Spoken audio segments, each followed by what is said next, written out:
여호수아 7장 1절부터 15절까지 말씀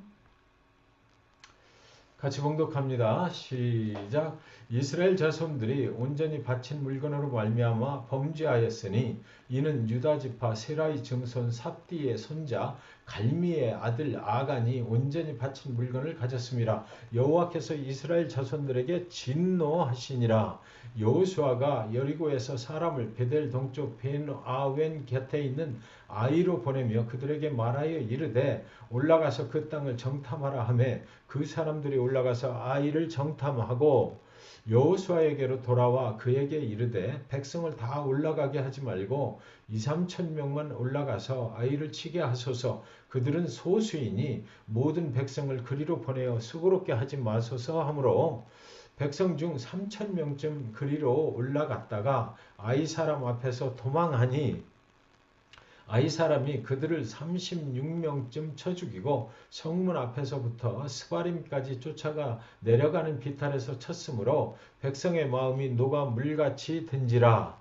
여호수아가 옷을 찢고 이스라엘 장로들과 함께 여호와의 궤 앞에서 땅에 엎드려 머리에 티끌을 뒤집어 쓰고 저물도록 있다가 이르되 슬프도소이다. 주 여호와여 어찌하여 이 백성을 인도하여 요단을 건너게 하시고 우리를 아모리 사람의 손에 넘겨 멸망시키려 하셨나이까. 우리가 요단 저쪽을 만족하게 여겨 거주하였다면 좋을 뻔하였나이다.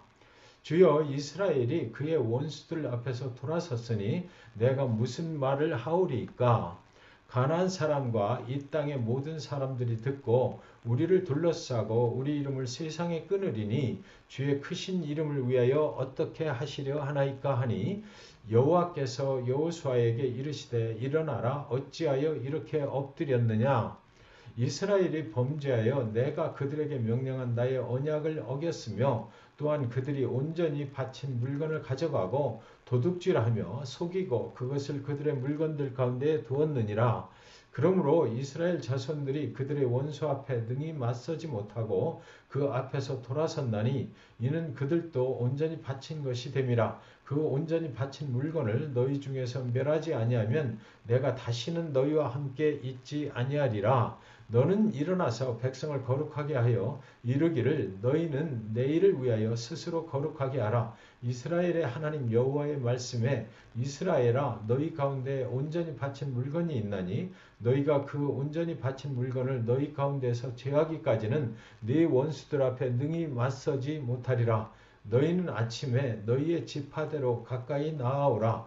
여호와께 뽑히는 그 지파는 그 족속대로 가까이 나아올 것이요 여호와께 뽑히는 족속은 그 가족대로 가까이 나아올 것이요 여호와께 뽑히는 그 가족은 그 남자들이 가까이 나아올 것이며 온전히 바친 물건을 가진 자로 뽑힌 자를 불사르되 그와 그의 모든 소유를 그리하라. 이는 여호와의 언약을 어기고 이스라엘 가운데에서 망령된 일을 행하였음이라 하셨다 하라. 아멘. 자리에 앉아주시기 바랍니다.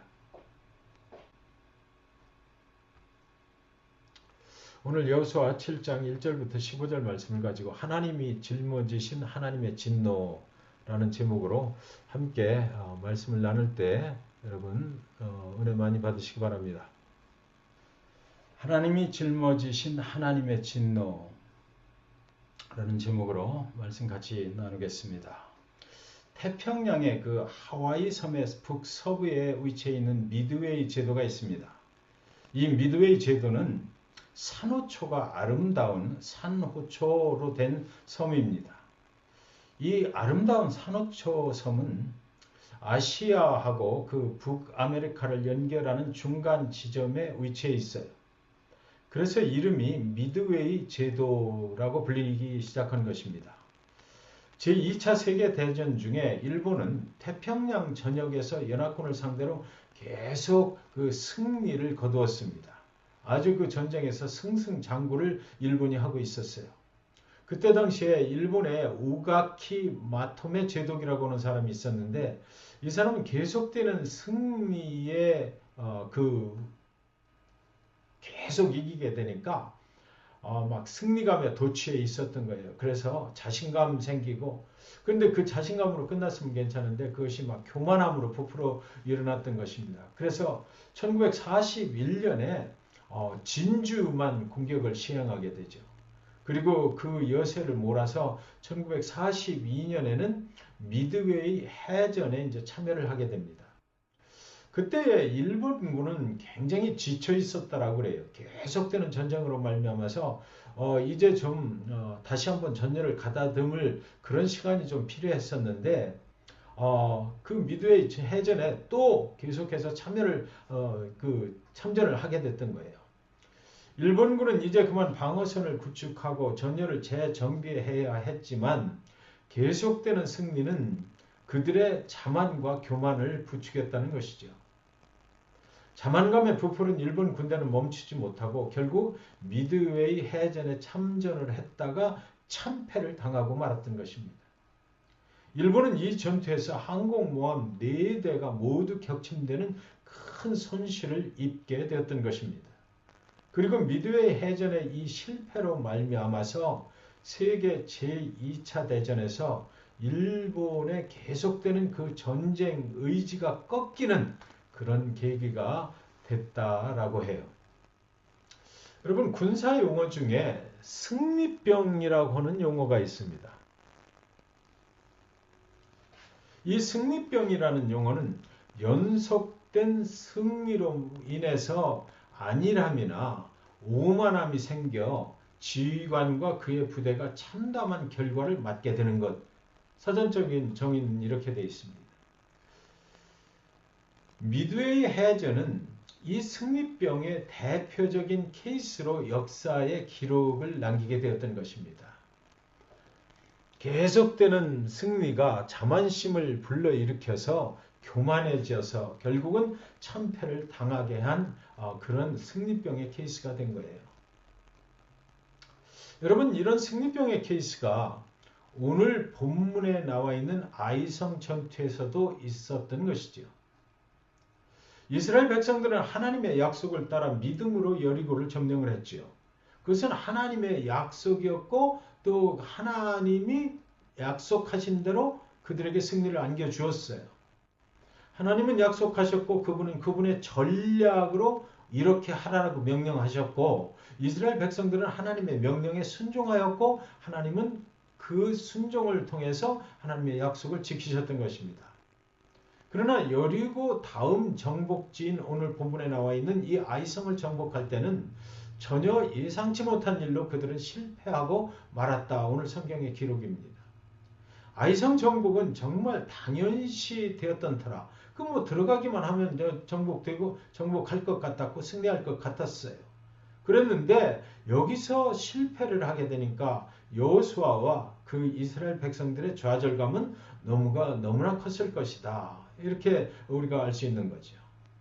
그렇다면 왜 이스라엘은 여리고 성에서는 성공했는데 아이고 성에서는 패배를 했을까요? 첫째 이유는 하나님이 아니라 사람을 믿었기 때문입니다. 7장 2절부터 5절까지 같이 한번 봉독하겠습니다. 시작. 여호수아가 여리고에서 사람을 베델 동쪽 베나웬 곁에 있는 아이로 보내며 그들에게 말하여 이르되 올라가서 그 땅을 정탐하라 하매 그 사람들이 올라가서 아이를 정탐하고 여호수아에게로 돌아와 그에게 이르되 백성을 다 올라가게 하지 말고 2-3천 명만 올라가서 아이를 치게 하소서. 그들은 소수이니 모든 백성을 그리로 보내어 수고롭게 하지 마소서 하므로 백성 중 3천 명쯤 그리로 올라갔다가 아이 사람 앞에서 도망하니 아이 사람이 그들을 36명쯤 쳐 죽이고 성문 앞에서부터 스바렘까지 쫓아가 내려가는 비탈에서 쳤으므로 백성의 마음이 녹아 물같이 된지라. 여기서 우리는 이스라엘 백성들의 분위기를 엿볼 수가 있습니다. 아이성을 치기 전까지 여리고성 정복 이후에 이스라엘은 승리감에 도취해 있었던 거죠. 하나님이 함께 하신다는 그런 확신이 있었던 거예요. 이런 분위기라면 무엇이든지 할 수 있을 것 같았을 것입니다. 그래서 그들이 어떻게 했나요? 정탐꾼을 아이성으로 보냈습니다. 미리 가서 정보를 거기를 보고 오라는 거죠. 정보를 얻는 겁니다. 여기까지는 잘못된 게 하나도 없어요. 정탐꾼들이 돌아와서 백성을 다 올라가게 하지 말고 2-3천 명만 올라가서 아이를 치게 하소서. 그들은 소수이니 모든 백성을 그리로 보내어 수고롭게 하지 마소서. 정탐꾼들이 돌아와서 이 전쟁은 정말 힘들이지 않아도 된다라고 말했습니다. 우리가 어떤 사람들이냐? 저 초롱성 같은 여리고도 무너뜨린 우리들 아닌가? 그런데 저 아이성에는 사람이 많지도 않은 것 같은데 간단히 해결할 수 있다라고 보고를 해버린 겁니다. 우리가 다 참여할 필요도 없다. 정말 이건 쉬운 전쟁이다. 누워서 떡 먹기다. 뭐 이렇게 했던 것 같아요. 그래서 우리 중에 2, 3천 명만 올라가서 가볍게 접수하고자 라고 했던 것이죠. 정말 여러분 아이성은 정탐꾼들의 말대로 그렇게 작은 소수가 사는 작은 성이었을까요? 성경 어느 곳에도 아이성의 크기에 대해서 기록된 말씀이 없더라고요. 그러나 오직 한 귀절이 나와 있는데 그것은 여호수아 8장에 기록된 말씀인데 이것이 그 아이성의 크기에 대한 그 추측을 할 수 있는 유일한 말씀입니다. 8장 25절에 보면 그날에 엎드러진 아이 사람들은 남녀가 모두 12,000명이라 그랬어요. 그러니까 나중에 오늘 한 번은 이렇게 실패를 했잖아요. 근데 이제 이스라엘 백성들이 모든 죄를 해결을 하고 다시 이제 하나님의 말씀에 따라서 아이성을 다시 정복을 했을 때 그때는 이제 승리를 하게 되는데 하나님이 함께 하시니까 그날에 그 아이성 사람들이 그 전쟁에서 죽은 자가 모두 12,000명이라 그랬어요. 이 말씀은 이스라엘이 첫 번째 아이성 정복에 실패한 후에 다시 하나님의 인도함을 받아서 정복했을 때 그 전쟁에서 아이성 사람들이 죽은 그 숫자가 12,000명이다. 이렇게 기록이 되어 있는데 그렇다면 이 아이성은 12,000명, 그 전쟁에서 죽은 사람만 12,000명이었으니까 얼마나 큰 도시였을까. 이런 추측을 여기서부터 할 수가 있는 거죠. 그래서 고고 학자들의 기록에 의하면 아이성은 총 20에이커 정도의 크기였다고 합니다. 인구는 그날 죽은 사람들만 12,000명이라고 하니까 12,000명보다는 더 많은 사람들이 살고 있는 그런 도시였다라는 거죠. 그렇다면 여리고성의 크기는 얼마였느냐? 여리고성하고 한번 비교해 보면 그때 당시 상황이 짐작을 할 수가 있으니까요. 고고학자들의 연구에 의하면 여리고성은 아주 작은 도시였다라고 그래요. 여리고성의 총 둘레가 600m, 그리고 약 6에이커의 크기였다고 그럽니다.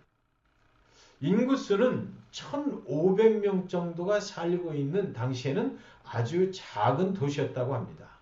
그런데 그 여리고 성을 쌓은 그 성은 튼튼하게 했던 거죠. 그런데 도시 자체는 그렇게 큰 도시는 아니었던 거예요. 그러니까 아이성, 오늘 본문에 나오는 이 아이성은 사실 여리고성보다 크기로 보아도 약 3배 이상 더 크고 인구로 보아도 8배 정도, 8배 정도가 더 큰 도시였던 것입니다. 아이성은 여리고성보다 훨씬 큰 도시였던 것이 분명한 것입니다.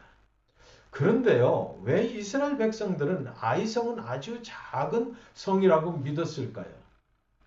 그리고 또 저와 여러분도 사실 많은 분들이 지금까지는 아이성은 굉장히 작은 성이다. 아주 이 작은 성에서 우리가 이스라엘 백성들이 전쟁을 할 때 실패했다. 이렇게 알고 있었거든요. 왜 우리는 아주 작은 성이라고 그렇게 믿었느냐 말입니다. 그것은 바로 정탐꾼들의 잘못된 보고에 우리가 속은 거죠. 이스라엘 백성들이 속은 것입니다. 정탐꾼들이 말하기를 백성들이 다 올라갈 필요가 없다. 그들은 소수다. 아주 작기 때문에 2, 3천 명만 올라가서 싸우면 충분하다라고 그렇게 말했고 이스라엘 백성들은 그것을 믿었던 것이에요. 정탐꾼들이 잘못 보고 온 것이죠. 하나님의 말씀이 아닌 사람의 말을 믿었다가 그 전쟁에서 참패를 당하게 됐다라는 것입니다. 여러분, 여리고에서는 모든 것이 하나님의 말씀으로 시작되었잖아요. 아이성에서는 하나님께 묻는 장면이 성경 기록에 하나도 안 나와요. 정탐꾼들의 분석과 인간적인 계산과 경험에서 나온 자신감만 있었단 말이죠. 그들은 소수다. 모두 올라갈 필요가 없다. 여리고성에서는 하나님께 기도했고 하나님의 군대 장관을 만났고 하나님이 세워주신 전략으로 싸웠어요. 그래서 여리고 성은 이스라엘 백성들의 힘으로 무너뜨린 것이 아니라 하나님께서 무너뜨려 주신 것이에요. 그런데 아이 성은 하나님께 묻지도 않았고 기도하지도 않았습니다. 왜요? 여리고 성을 무너뜨리고 나니까 마치 당신들이 힘이 있어서 그런 것처럼 교만했던 것은 아니냐 말이죠. 그들은 하나님께 묻지 않았습니다. 정탐꾼 그 사람들의 말만 믿고 정복하러 갔다가 정복당하고 만 것이잖아요, 사실. 이스라엘은 아이성을 정복할 때 승리병에 단단히 걸렸던 것이에요. 승리병의 결과는 결국 뭡니까? 패배일 수밖에 없다라는 것이죠. 사랑하는 여러분, 하나님을 의지하고 산다는 것은 무슨 의미입니까? 하나님을 의지하고 산다는 것은 오늘의 상황이 너무 쉬워서 내 스스로 얼마든지 해결할 수 있을 것 같은 때에라도 그것을 내가 그냥 해버리는 것이 아니라 하나님께 묻고 하나님의 말씀대로 하는 것, 그것을 바로 우리는 하나님을 의지하고 사는 것이다 라고 말하는 것입니다.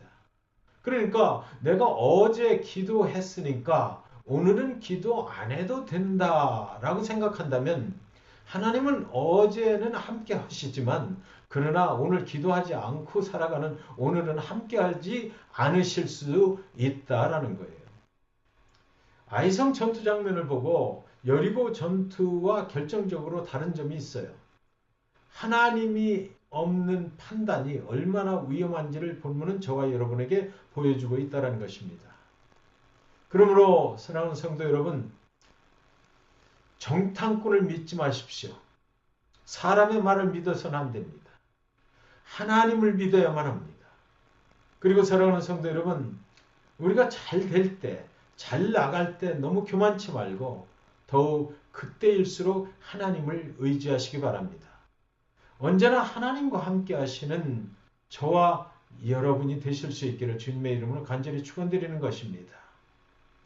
왜 이스라엘은 여리고 성에서는 성공했는데 아이성에서는 패배했을까? 그 두 번째 이유는요. 해결되지 않은 가문에 흐르는 그 죄가 있기 때문입니다. 7장 1절에 보시면 같이 읽습니다. 시작. 이스라엘 자손들이 온전히 바친 물건으로 말미암아 범죄하였으니 이는 유다 지파 세라의 증손 삽디의 손자 갈미의 아들 아간이 온전히 바친 물건을 가졌습니다. 그랬어요. 아이성 정복에서 패배할 수밖에 없었던 이유는 이 바로 아간이라는 사람이 하나님 앞에 범죄했기 때문이다라는 거죠.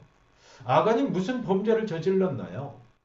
하나님께 온전히 바친 물건을 자기가 취한 범죄였습니다. 전리품을 감쪽같이 속였죠. 그런데 본문에서 이 아간이라는 사람이 어떤 가문의 사람인지를 아주 구체적으로 기록해 놓았다라는 그 특징을 우리가 이 본문 7장 1절에서 볼 수가 있어요. 아간이 누구입니까? 그는 유다 지파 세라의 증손 삽디의 손자 갈미의 아들 아간이라는 것입니다. 하나님은 이 범죄한 하나님 앞에 범죄한 사람의 그 조상들의 이름을 쫙 거기 나열을 해놓으신 겁니다. 아간이 저지른 범죄가 그의 가문의 4대조 조상들로부터 깊이 관련이 되어 있기 때문이다 라고 이렇게 말을 하고 있는 거죠. 그의 조상들에게서 도대체 무슨 일이 있었던 것일까요? 창세기 12장 13절에 보시면 원컨대 그대는 나의 누이라 하라. 그리하면 내가 그대로 인하여 안전하고 내 목숨이 그대로 인하여 보존하겠노라 하니라. 아브라함의 이야기거든요. 이거는. 아브라함이 가나안의 기근을 피해서 애국으로 갔을 때 그의 아내 사라는 그 당시 꽤 좀 이뻤던 것 같아요. 이렇게 이쁜 아내를 애굽의 왕이 탐을 내면 아브라함은 그들의 손에 죽게 될지도 모른다고 생각을 했던 것입니다.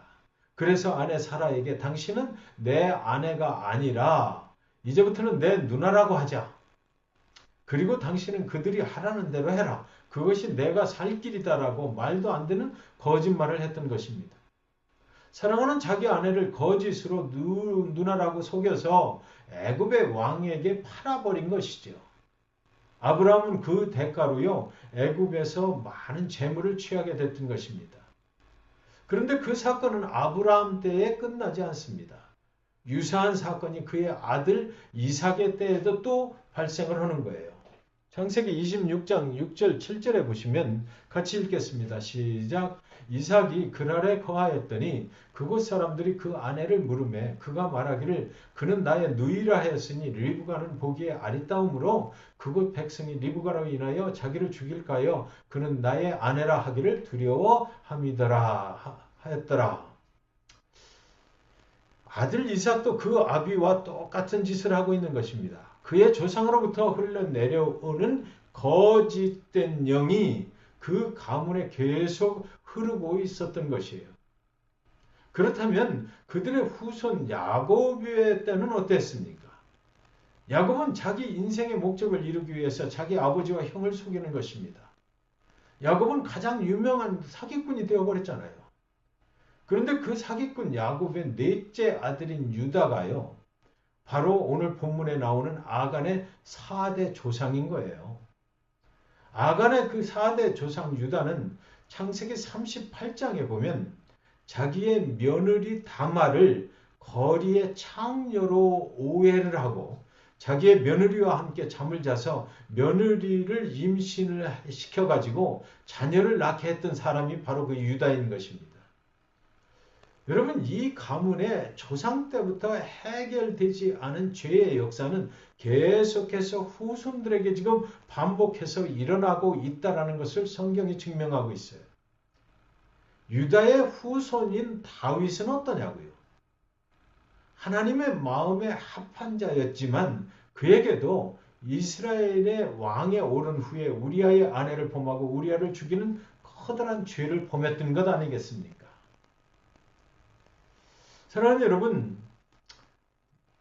집에 작은 곰팡이가 이렇게 생겼을 때 우리는 그냥 무시하기가 쉽거든요. 뭐 저 정도쯤이야. 그런데 지금 당장 그 곰팡이를 제거해버리지 않으면 시간이 지나면 그 곰팡이가 자꾸만 벽으로 퍼져나가는 것입니다. 결국 벽 속에 기둥, 뭐 속까지 그런 데까지 다 곰팡이가 피게 되는 거죠. 나중에는 어떻게 돼요? 집 전체를 고쳐야만 되는 겁니다. 여호수아 7장에 있는 죄가 그런 거죠. 그동안 그 조상 때로부터 내려오던 그것이 그 아간의 속에 있었는데 그게 그동안은 감춰져 있었어요. 그런데 그 순간 그 탐욕이 탁 하고 튀어나와서 그런 범죄를 하게 됐던 것 아니냐고요. 그런데 이 아간의 죄는 아간 혼자의 죄로 끝나지 않았습니다. 그게 어디에 있냐면 7장 11절에 있어요. 그 사람 혼자만의 죄가 아니에요. 창세기 7장 11절에 보면 같이 읽을까요? 시작. 이스라엘이 범죄하여 내가 그들에게 명령한 나의 언약을 어겼으며 또한 그들이 온전히 바친 물건을 가져가고 도둑질하며 속이고 그것을 그들의 물건들 가운데에 두었느니라. 참 이상하지 않습니까? 하나님은 아간의 범죄를 이스라엘이 범죄하였다고 하잖아요. 전리품을 감춘 죄는 아간이 저지른 범죄였는데 왜 하나님은 아간의 죄를 이스라엘 모두에게 뒤집어 씌우는 것이냐고요. 이스라엘이 범죄하여 이러시잖아요. 아담과 하와가 에덴의 동산에서 하나님을 버렸어요. 하나님 없이도 살 수 있다는 사단의 유혹에 걸려들 것입니다. 하나님 없이 나는 하나님처럼 살겠다고 하나님을 버린 것이죠. 그런데 그 아담과 하와의 후손 모두에게 그 죄가 전가가 됐던 것 아니냐고요. 마치 이스라엘 백성들이 아이성을 점령할 때 하나님 없이도 스스로 할 수 있다고 믿었고 그 믿은 것처럼 에덴의 동산에서는 그 아담과 하와가 죄를 범했는데 그 대대손손 아담의 후손들인 인류가 죄악에 갇히게 된 것입니다. 아담과 하와의 후손인 저와 여러분도 죄인이었었잖아요. 그런데 오늘 이 아간의 범죄로 말미암아 이스라엘 신앙의 공동체 전체가 또 죄인으로 이스라엘이 범죄하여 하나님이 보시기엔 그런 거예요. 그래서 아간이 죄를 범했는데 온 이스라엘에 하나님의 진노가 임했다. 이렇게 성경은 기록하고 있는 것입니다.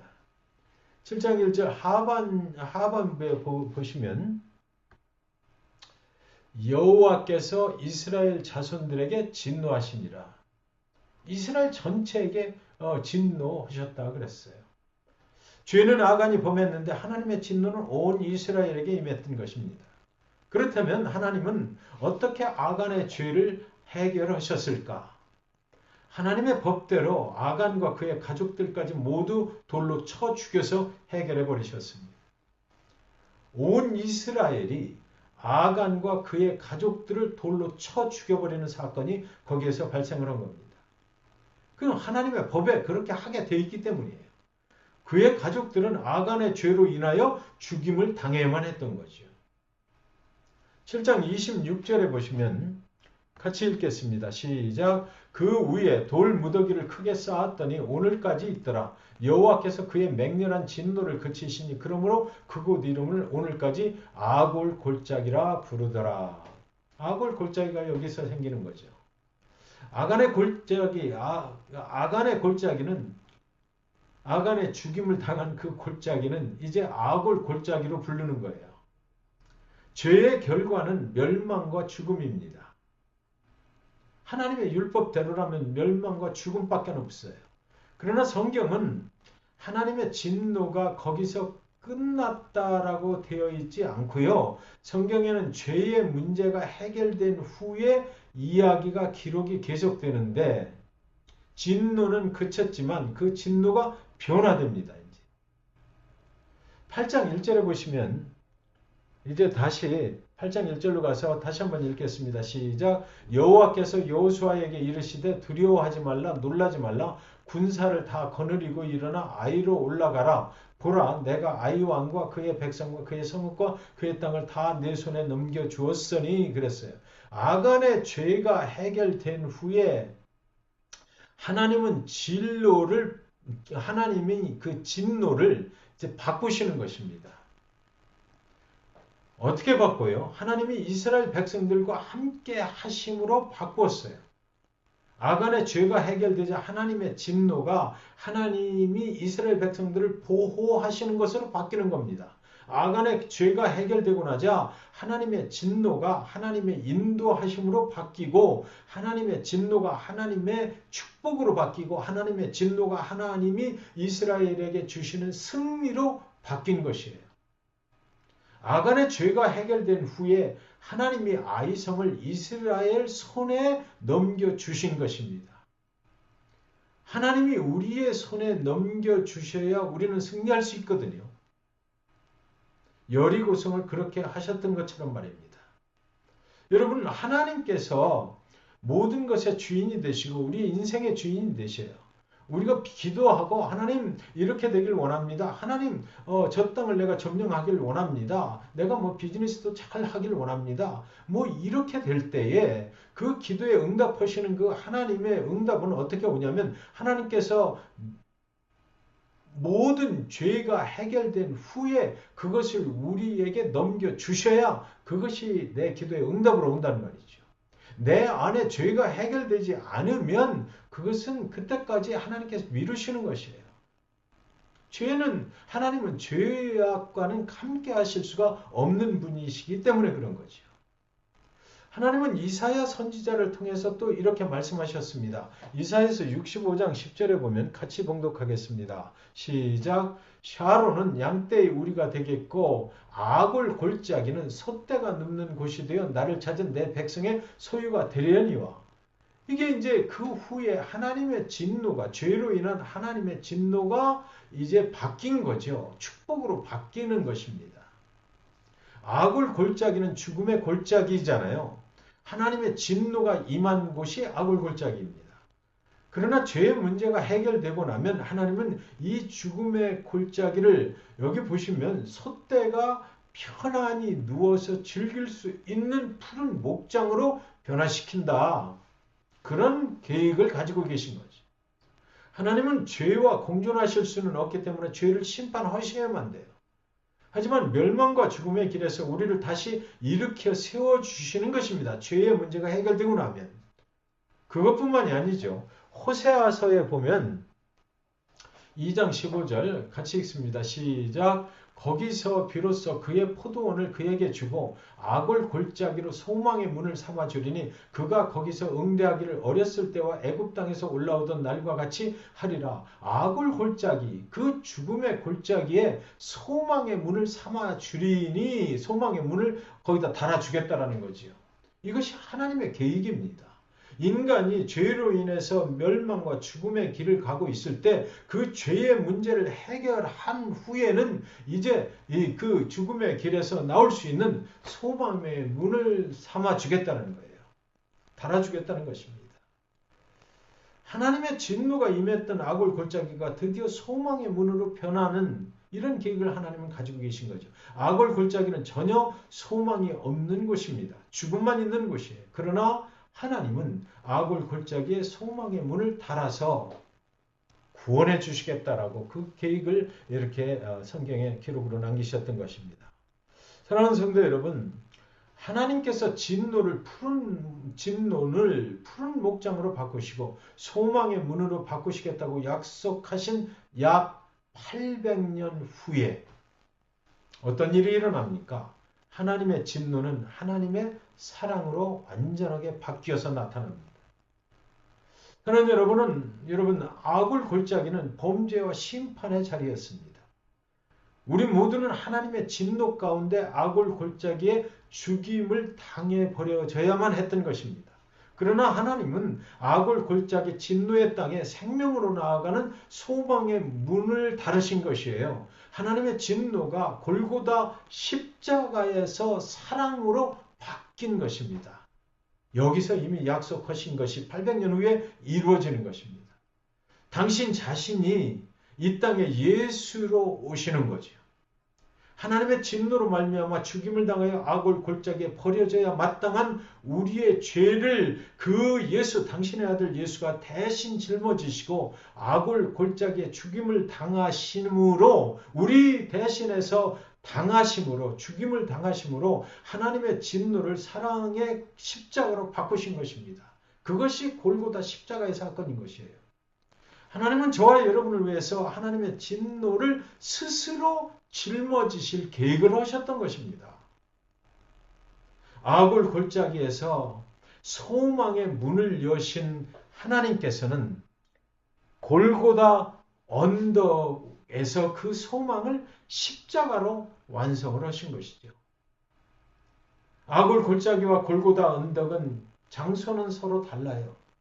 그렇지만 하나님께서는 그 절망의 자리를 소망의 문으로 바꾸신다는 그 약속을 이렇게 이루어 주신 것입니다. 여러분 잘 알고 계시는 그 타이타닉호 사건 아시죠? 1912년 당시 최대 그리고 또 최신의 여객선이었던 타이타닉호. 이 타이타닉호를 그 사람들이 부르기를 신도 저 타이타닉호는 가라앉힐 수 없다 라는 그런 말로 부른 만큼 인간의 기술과 능력이 아주 최대적으로 그 최대한 거기에 가미돼서 만들어진 그런 튼튼한 배였습니다. 이거 뭐 자신감이 있었던 거죠. 그 배가 출항을 했어요. 그러나 그 자신감은 빙산을 피해가야 된다는 그 경고를 무시하게 되었고, 그래서 구조 장비를 또 뭐 최소한 조금밖에 안 실은 거예요. 이 배는 뭐 너무나 튼튼하기 때문에 절대로 사고가 날 일 없다. 그래서 구조 장비를 조금밖에 실지 않았다고 합니다. 그러나 결국 배는 침몰했고 수많은 생명이 차가운 바닷속으로 사라지게 되었던 것이죠. 역사가들은 이 타이타닉의 침몰 원인을 기술 부족이 아니다.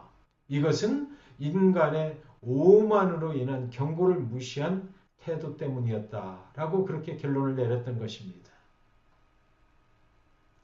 사랑하는 성도 여러분, 아이성 정복 실패 이유도 이와 같았습니다. 하나님의 개입 없이도 할 수 있다라고 하는 그 자신감과 인간의 교만함을 틈을 타서 사탄이 그 순간 아간의 마음에 들어와 있던 그 죄악된 아간의 탐욕을 부추겼던 거예요. 하나님 없는 자신감은 언제나 아굴 골짜기로 우리를 끌고 가버리는 겁니다.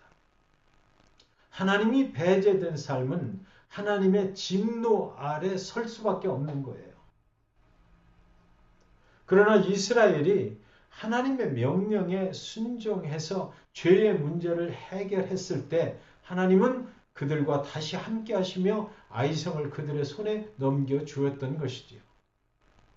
죄가 계속해서 진행이 되고 있었다면, 해결되지 않는 죄가 있었더라면 하나님은 그렇게 하시지 않았을 것입니다.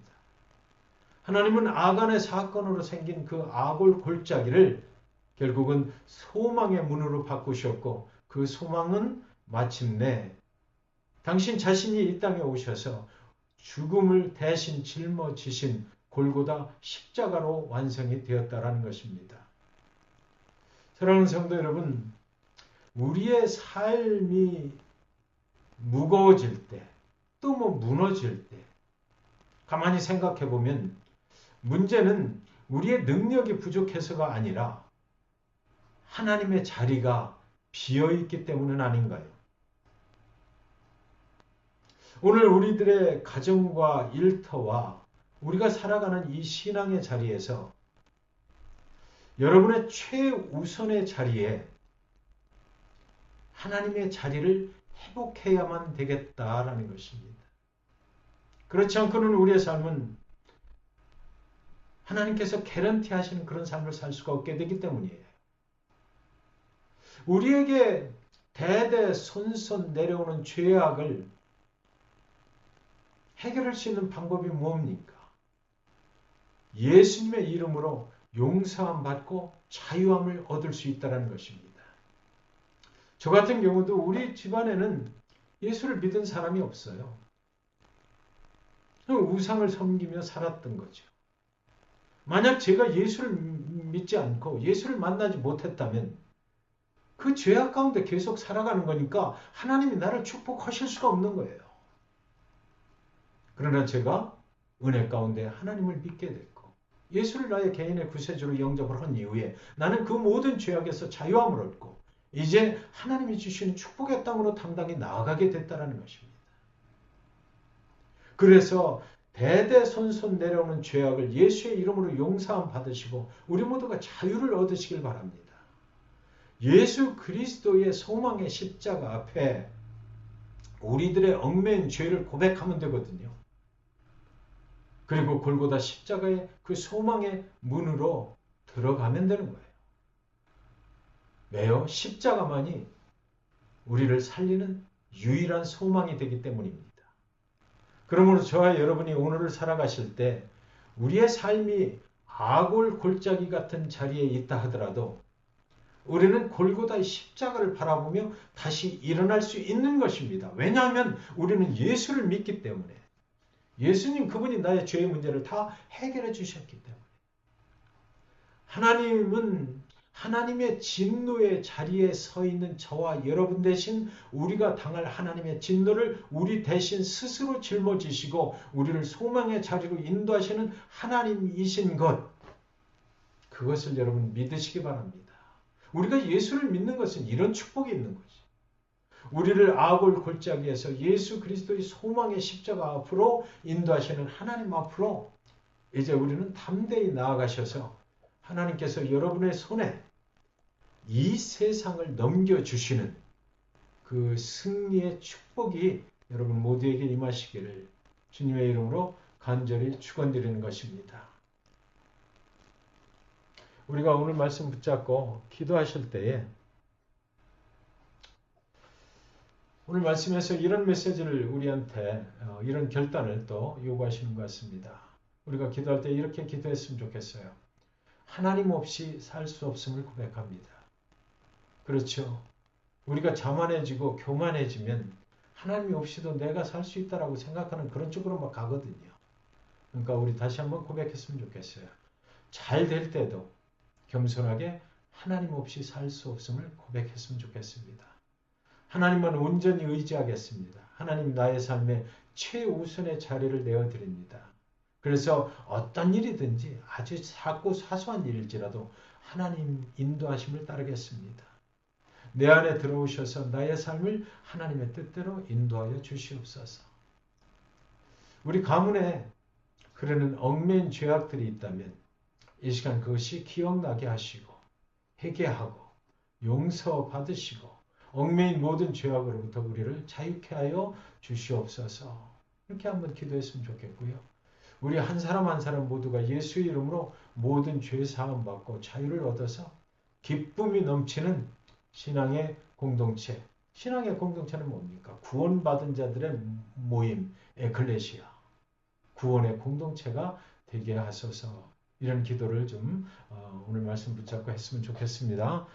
사랑과 은혜가 충만하신 아버지 하나님, 우리는 아골의 골짜기에서 하나님의 법에 따라 죽임을 당할 수밖에 없는 죄인이었는데